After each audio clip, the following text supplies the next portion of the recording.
الحمدللہ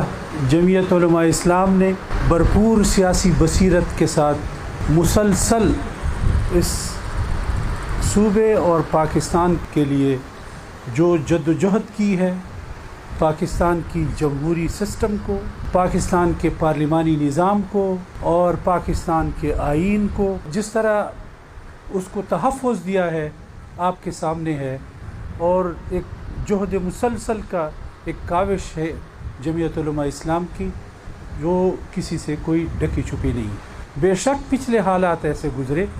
کہ جس سے جمہوریت کمزور ہوئی، ہمارا پارلیمانی نظام کمزور ہوا۔ ظاہر ہے کہ جب آپ کا پارلیمانی نظام کمزور ہو، آپ کی جمہوریت کمزور ہو، تو پھر ملک کو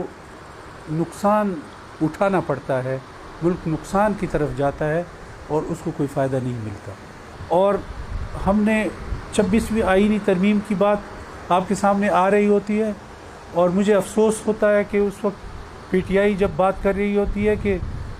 26ویں آئینی ترمیم کو جمعیت علماء اسلام نے ووٹ دیا۔ ارے بھائی، آپ کے ساتھ دن رات آپ کے سامنے، آپ کے تمام لوگوں کے سامنے، آپ جب بھی آپ نے ٹی وی چینل کھولا ہوگا تو پی ٹی آئی کے لوگ بھی بیٹھے ہوتے تھے جمعیت علماء اسلام کے ساتھ۔ ہم نے دو مہینے 3 مہینے اس حوالے سے گزارے، اور ان تمام میٹنگ میں میں شریک رہا ہوں، اور جس طریقے سے ہم نے کوشش کی ہے سب کو اتفاق لانے کی کہ ہم ایسی ترمیم لے آئیں جس پر کم سے کم اعتراض ہو سکے، جتنا ہم آئین کو ایک تحفظ دے سکیں، ایسی کوئی بات نہ آئے کہ جو عوام اور لوگوں کے لیے مشکلات اور تکلیف پیدا کرے۔ تو ہم نے وہ سارے شکے جس پر اعتراض تھا تمام کے ساتھ بالاتفاق کر کے ہم نے وہ شک بنائی اور ان سے قبول کروائی، منظور کروائیں۔ اور پریس کانفرنس، جب آخری پریس کانفرنس ہو رہی تھی، تب بھی پی ٹی آئی اس میں موجود تھی، اور انہوں نے اس سے اتفاق کیا تھا۔ اگر وہ ووٹ نہیں دیا تھا تو صرف اس احتجاج پہ کہ عمران خان کے حوالے سے ان کا احتجاج تھا کہ اس کی رہائی اور اس کو جو جیل میں ہے، اس احتجاج کے بنیاد پہ انہوں نے ووٹ نہیں دیا۔ باقی ہم نے بالاتفاق 26ویں آئینی ترمیم ان کے ساتھ مشاورت کر کے ہم نے اس پہ اتفاق پیدا کیا۔ 26ویں آئینی ترمیم اور پھر آئینی بینچ کی بات، اگر آپ میثاق جمہوریت کی طرف جائیں اور وہاں پہ تمام کے دستخط موجود ہیں ایک آئینی کورٹ بنانے کی، آئینی بینچ نہیں، آئینی عدالت بنانے کی،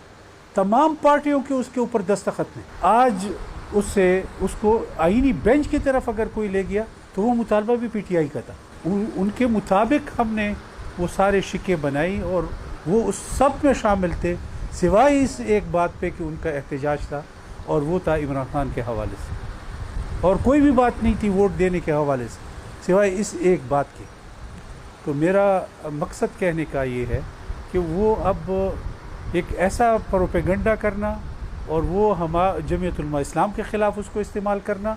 یہ انتہائی زیادتی کی بات ہے۔ لیکن میں آپ کو سب کو یہ سارے حالات آپ کو معلوم ہیں، لیکن الحمدللہ میں جمعیت علماء اسلام کے حوالے سے یہی بات کرنا چاہوں گا کہ جمعیت علماء اسلام نے ہمیشہ جمہوریت کو اور پرامن پاکستان بنانا، پاکستان کا تحفظ، پاکستان کا آئینی تحفظ، پاکستان کا جمہوری نظام کا تحفظ، وہ ہمیشہ جمعیت علماء اسلام کے پہلے اس میں رہا ہے، اور ہمیشہ آج جب انڈیا کا پاکستان کے اوپر حملہ ہوا تو جمعیت علماء اسلام ڈٹ کے کھڑی ہوئی اپنے ملک اور قوم کے ساتھ، اپنے اداروں کے ساتھ، کہ پاکستان کے لیے انڈیا کے خلاف اگر جمعیت علماء اسلام نے سٹینڈ لیا تو اپنے ملک کے خاطر لیا، اس میں کوئی تردد شامل نہیں تھا، بھرپور انداز میں ہم نے وہ ایک سٹینڈ لیا تھا، اور الحمدللہ اس میں کامیابی ہوئی۔ پوری دنیا میں انڈیا کی صورتحال جو ہوئی وہ آپ کے سامنے ہے، اور پاکستان کی جو آج اس لیول پہ چلا گیا، تو وہ اللہ تعالیٰ نے جو کامیابی دی، اور پوری قوم کا ایک اتفاق پیدا ہوا، اور جب بھی اتفاق پیدا ہوگا انشاءاللہ پاکستان کامیابی کی طرف جائے گا۔ کہ آپ دیکھیں آج سینٹ کے الیکشن میں تقریباً کوئی 1 سال سے زیادہ ہو گیا کہ ہمارے صوبے کی نمائندگی وہ سینٹ میں موجود نہیں تھی۔ کتنا بڑا نقصان ہوا، ایک جمہوری ادارے کا اس حوالے سے نقصان ہوا، ایک اکائی کا اس حوالے سے نقصان ہوا کہ اس کی نمائندگی سینٹ میں اس طرح موجود نہیں۔ یہ بھی تو کوئی سوال کرے کہ یہ نقصان کس کی وجہ سے ہوا۔ یہ نقصان پی ٹی آئی کے اس ہٹ درمی کی وجہ سے ہوا کہ ہمارے صوبے کی نمائندے، حالانکہ صوبے میں ان کی بھرپور حکومت اور تقریباً کوئی 92-93 ممبران ہیں ان کی اسمبلی میں، لیکن اس کے باوجود اس صوبے کو نمائندگی 1 سال سے زیادہ عرصے سے کہ وہ نمائندگی سینٹ پہ موجود نہیں تھی۔ اس سے ہمارا نقصان ہوا، ہمارے صوبے کا نقصان ہوا، جمہوری نظام کا نقصان ہوا، اور یہ اپنے ٹائم کے مدت کے مطابق اس کو سینٹ میں یہ ممبران جانے چاہیے۔ سیاسی طور پر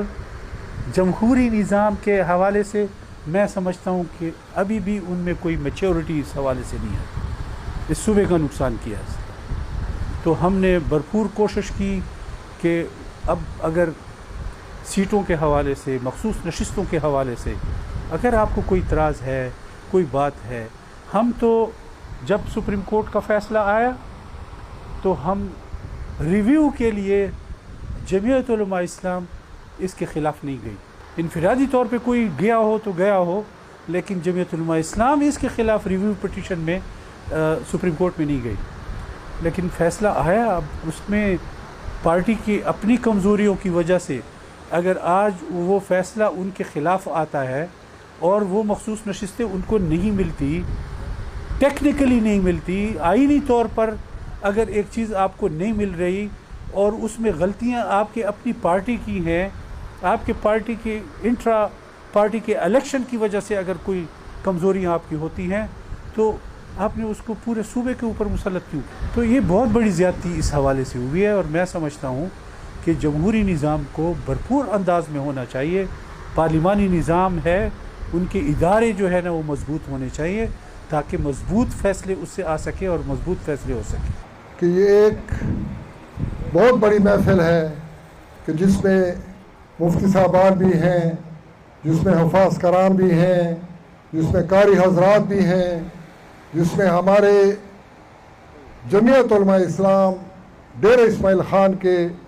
سینئر کارکنان بھی ہیں، ہمارے تحصیل عمرا بھی ہیں، نظما بھی ہیں، وارڈ لیول تک ہمارے دوست ہیں، اور اسپیشلی خصوصاً ہمارے سوشل میڈیا کے جوان دوست جو اپنے وسائل کو بروئے کار لاتے ہوئے صہیونی اور یہودی لابی کا مقابلہ کر رہے ہیں اور اس پرچم کو بلند کیے رکھا ہے کہ جس کو ہم